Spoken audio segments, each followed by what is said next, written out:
Oke, teman-teman semua apa kabar sekali lagi? Dahsyat.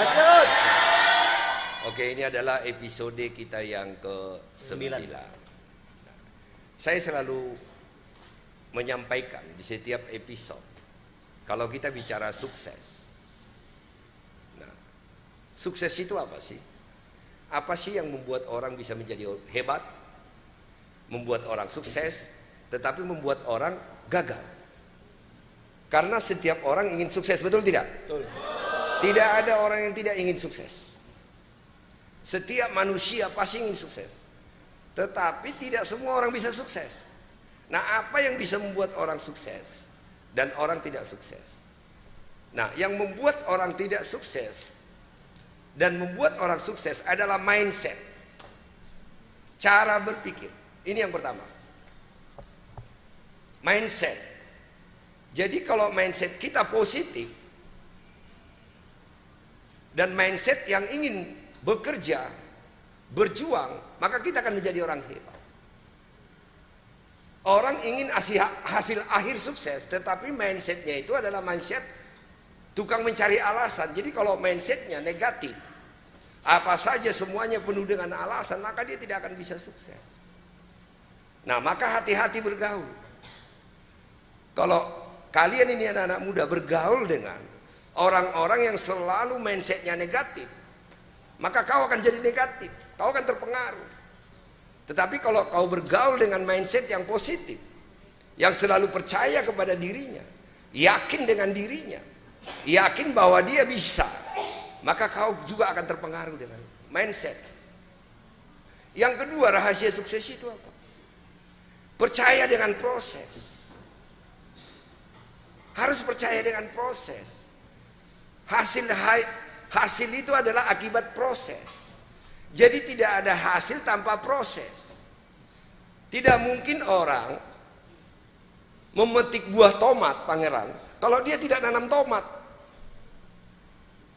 Orang nanam tomat aja, tomatnya bisa mati. Itu harus diurus. Jadi tidak bisa kita tanam tomat, tinggalin kemudian dapat tomat 3 bulan kemudian besar-besar, gak bisa. Itu harus diurus. Berarti mengurus itu kan proses, mengerjakan. Jadi mengerjakan apa yang kita yakini, mengerjakan apa yang kita lakukan. Makanya hati-hati. Jangan percaya, ini juga untuk publik. Yang selalu bicara sekian bulan dengan modal sekian dapat sekian, itu bohong semua. Sukses itu tidak diukur waktu. Nih adik-adikku nih, ya, sukses itu tidak diukur waktu. Sukses itu diukur oleh kerja-kerja yang kau lakukan terhadap apa yang kau kerjakan. Contoh misalnya, ada mahasiswa nggak tamat-tamat sampai 10 tahun karena dia nggak belajar dan nggak ke kampus. Tetapi ada mahasiswa 4 tahun sudah selesai di wisuda karena dia belajar dan disiplin. Jadi sukses dalam hidup kita itu juga begitu. Tetapi celaka bagi orang, dia sudah berada di tempat yang tepat, tetapi dia tidak kerjakan. Contoh misalnya, ada ladang pertanian, itu subur, tapi tidak ditanamin apa-apa, itu menjadi tempatnya tumbuh rumput. Tapi kalau ditanamin dengan tanaman-tanaman, maka tanaman itu akan memberikan hasil kepada hidupnya. Jadi sukses itu harus percaya dengan proses. Jadi jangan melihat hasilnya. Hasil itu Anda hitung di awal. Jadi kalau ada orang mengatakan sekian bulan sukses, pakai dasinya pun miring-miring, ya itu udah bohong. Itu sesuatu terjadi di situ. Dan orang-orang di media yang begitu saya sudah pecat semua dan berada di luaran sana semua jadi mafia. Jadi jangan kita seperti itu. Melia itu hebat, besar. Tetapi kau mau 10 tahun pun menjadi member Melia, kau tidak akan dapat apa-apa kalau kau tidak melakukan pekerjaanmu sebagai member Melia Sehat Sejahtera. Kau harus kerjakan. Jadi rahasia sukses tadi saya katakan apa? Mindset dulu. Pikiranmu dulu. Believe to yourself. Berpikir positif. Kau harus memiliki harapan. Yang kedua, kau percaya dengan proses. Nah, yang ketiga, kau berada di tempat yang tepat. Saya selalu mengatakan kalau kita tidak berada di tempat yang tepat, Biarpun kita kerja keras, sangat sulit kita untuk berhasil, untuk sukses. Contoh, saya tidak menghina pekerjaan. Saya anak kampung. Di kampung saya bertani. Mau seperti apapun saya bertani, tidak mungkin punya Mercy, Robert. Padahal kerja keras. Berarti pekerjaan itu tidak tepat. Maka kita menghitung. Menghitungnya apa? Kerja yang saya lakukan apa? Hasil yang saya dapatkan berapa? Itu baru cerdas, itu baru smart. Nah, anak muda saya mau mengajarkan kamu itu jadi smart. Saya tidak mengajarkan kamu menjadi seorang pemimpi, merasa sudah menjadi member Melia langsung sukses. Nggak bisa begitu.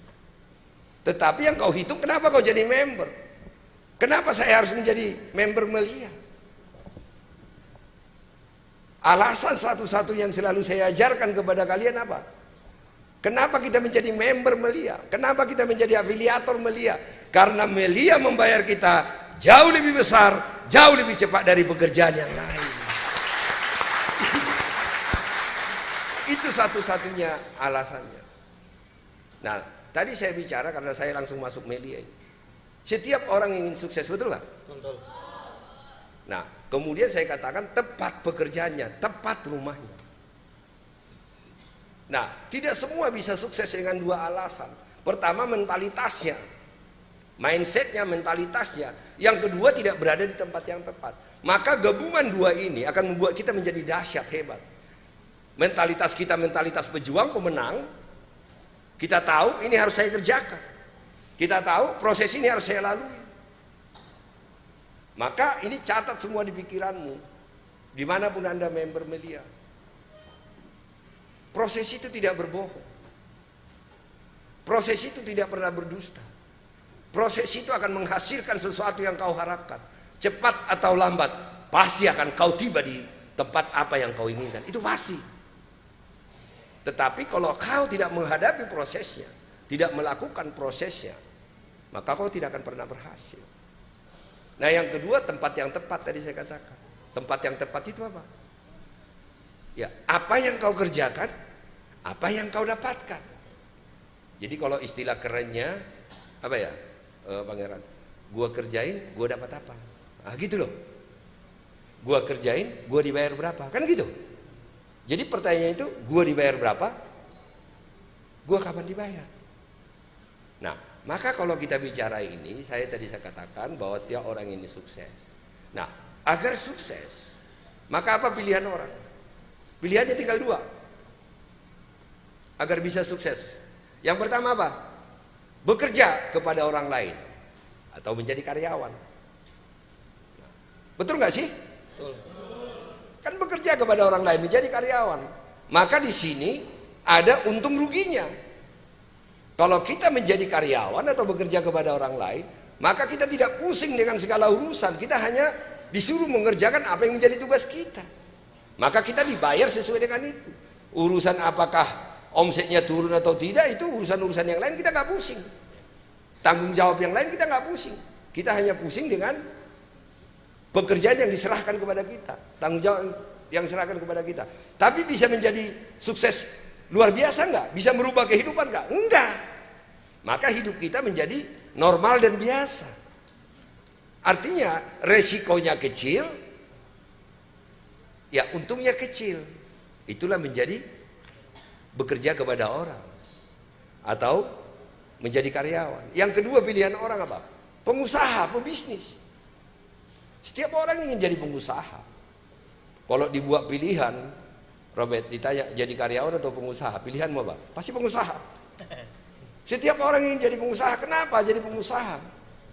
Pengusaha itu untungnya besar, bisa jadi konglomerat. Tetapi untuk menjadi pengusaha syaratnya berat, bos. Apa? Pertama modal. Ya bapak kita, ibu kita orang biasa, dari mana punya modal? Sekarang punya uang 100 juta mau usaha apa? Sekarang bikin dagang tahu aja udah lebih tempatnya ya. Betul nggak? 20 juta bang. 20 juta minimal. Nah, berarti kita terkendala di modal. Yang kedua apa? Kita terkendala di jaringan. Karena kalau membuat usaha kau harus punya jaringan. Yang ketiga, kau terkendala di mana? Di kemampuan. Maka kau harus memilih bisnis apa, usaha apa yang kau kerjakan. Jadi 3 faktornya yang sangat sulit untuk menjadi pengusaha. Itu yang membuat orang tidak menjadi pengusaha, padahal keinginan orang semua pengusaha. Modal, jaringan, dan pengetahuan. Nah, untungnya besar. Nah, tentu saja di tengah-tengah ini ada karyawan, pengusaha. Ada kesilip ini di tengah yang bisa kita lakukan. Menjadi distributor atau afiliator. Nah, apalagi di era gadget sekarang. Ini anak-anak muda ini kan hidupmu dari 8 jam atau 12 jam bangun, 10 jam pegang HP. Nah, persoalannya adalah apakah itu memberikan makna kepada hidupmu atau tidak memberikan makna sama sekali.